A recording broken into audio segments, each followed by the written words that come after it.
వేములవాడ పట్టణంలో భారతీయ జనతా పార్టీ ఆధ్వర్యంలో తెలంగాణ ఆవిర్భావ దినోత్సవ వేడుకలు అత్యంత ఘనంగా జరిగాయి. ఈ సందర్భంగా ముందుగా పార్టీ కార్యాలయంలో ప్రతాప రామకృష్ణ చేతుల మీదుగా పార్టీ జెండా ఎగురవేశారు. అనంతరం భీమేశ్వర రిసార్ట్స్ వద్ద 12వ జాతీయ జెండాలను బీజేపీ కౌన్సిలర్లు మరియు రాష్ట్ర నాయకుల సమక్షంలో ఆవిష్కరించి స్వీట్లు పంపిణీ చేయగా అనంతరం రాష్ట్ర నాయకులు ప్రతాప రామకృష్ణ, పట్టణ అధ్యక్షులు రాపెల్లి శ్రీధర్ మాట్లాడారు.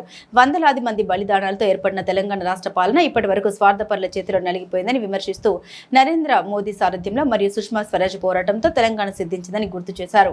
రాబోయే రోజుల్లో దేశం ధర్మం కోసం పనిచేసే బీజేపీకి ప్రజలు మద్దతు ఇవ్వాలని కోరిన ఈ కార్యక్రమంలో రాష్ట్ర నాయకులు, కౌన్సిలర్లు కుమ్మరి శంకర్, మైలారం శ్రీనివాస్, రాష్ట్ర ఎస్సీ మోర్చా కార్యదర్శి సంటి మహేష్, మల్లేశం కృష్ణస్వామి, జిల్లా నాయకులు రేగుల మల్లికార్జున్, వైభవ్, బాలరాజ్, బండ మల్లేశం, పిన్నింటి హనుమన్లు, వివేక్ రెడ్డి, బిల్లా కృష్ణ, బోనల్ శివ, కటకం శ్రీనివాస్ తదితరులు పాల్గొన్నారు.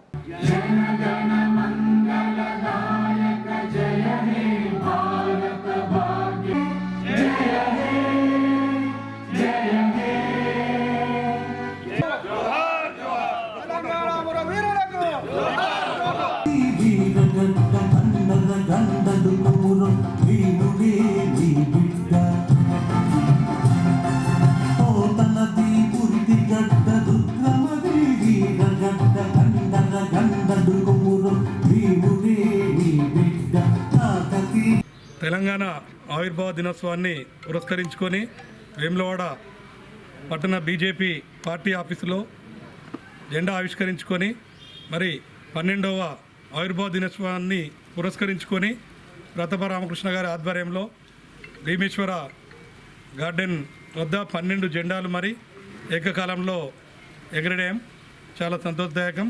మరి ఎందరో త్యాగదనుల బలిదానాలతోటి వచ్చినటువంటి తెలంగాణ ఇప్పటి వరకు కూడా రాష్ట్ర ప్రజలందరూ స్వార్థపరుల చేతిలో పెట్టడం జరిగింది.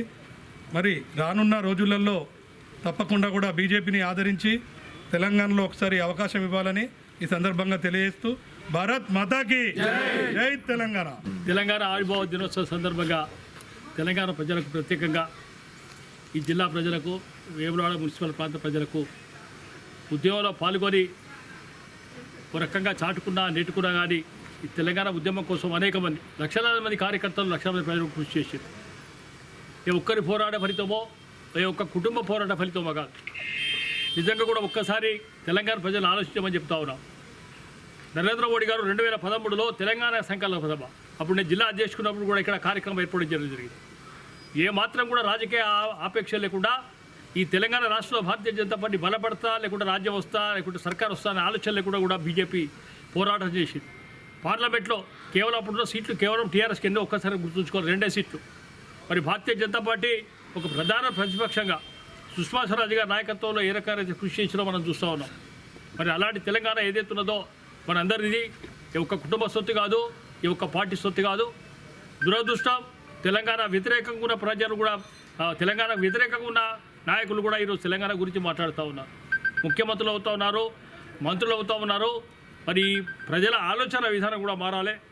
నిక్కచ్చిగా నరేంద్ర మోడీ నాయకత్వంలో ఆ రోజు గుజరాత్ ముఖ్యమంత్రిగా ఉన్నప్పుడు ఆయన కరీంనగర్ వచ్చి మద్దతు చేసింది. ఇక తెలంగాణ సంకల్ప సభ కరీంనగర్. మరి ఈ పోరాటం ఏదైతే భారతీయ జనతా పార్టీ పోరాటం కూడా చాలా ముఖ్యమైన భూమిక పోషించింది. ఇటువంటి రాజకీయాల కోసం కాకుండా తెలంగాణ ప్రజల ఆరాటం కోసం, తెలంగాణ ప్రజల దాదాపు 360, 370 మంది బలిదానాలు ఏదైతే ఉన్నాయో ఆ వాళ్ళ ఆశ సిద్ధి కోసం బీజేపీ పోరాటం చేసింది.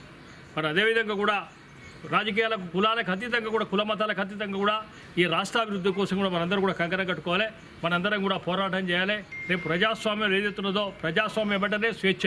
ఆ స్వేచ్ఛ లేని తెలంగాణ ప్రజలు కోరుకోలేదు కనుక ఆ పూర్తి స్వేచ్ఛాయుత వాతావరణం కూడా కల్పించడానికి ప్రభుత్వాన్ని కోరుతూ ఉన్నాం. మరొక్కసారి కూడా తెలంగాణ ప్రజలను కూడా తెలంగాణ ఆవిర్భావ దినోత్సవ శుభాకాంక్షలు. భారత్ మాతాకి జై.